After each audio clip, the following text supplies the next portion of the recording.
Welcome to Talmudic Treasures. Today we're learning Gittin page 46, which teaches us an interesting law regarding redeeming individuals, because we have learned that it is a requirement that when someone is in captivity that you need to spend money up until that person's value and have that individual redeemed. And we don't want this person to be, certainly if he's in the presence of someone who is called an Oved Kachavim, an idol worshiper, someone who is sinful, we don't want them to be involved in being in such an environment. However, here the Mishnah tells us something quite fascinating. It says that if someone sells themselves or their children to these individuals, to an Oved Kachavim, the law is you are not required to redeem him. And this, the Talmud wonders, why not? I thought there was an obligation. This person may have done the wrong thing by selling himself to someone.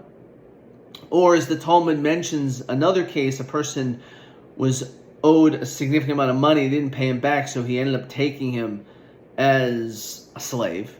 So doesn't it make sense you should redeem him? So in this, the Talmud says that this is a habit that this individual was involved in. He actually did not just do this one time. He sold himself, maybe he was redeemed, sold himself again, redeemed, and he just continues in this pattern. So in this situation, the Talmud tells us you do not have to redeem him anymore. The fact that we see that this person is involved in this behavior, this habit, that he continues to sell himself and engage in this negative cycle, you no longer have to be part of it. You don't have to take part in this individual's mistakes. And this is an important lesson for us as well. Very often we see an individual who is struggling.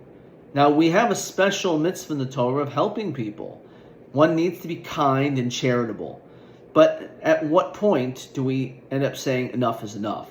If you have someone that you help and they take the money and they end up abusing it, let's say, God forbid, purchasing fentanyl, drugs, doing something which is self-destructive.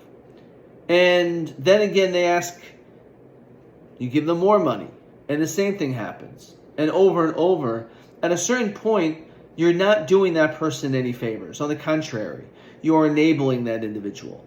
It's better that you should stop. Now, does that mean you should ignore that person? Of course not.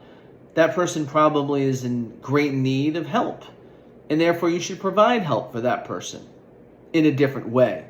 However, if you see that they're engaged in something which is negative, you're just perpetuating that negativity. That doesn't help the situation. Maybe you're part of the problem. And this is what the Talmud here is telling us as well.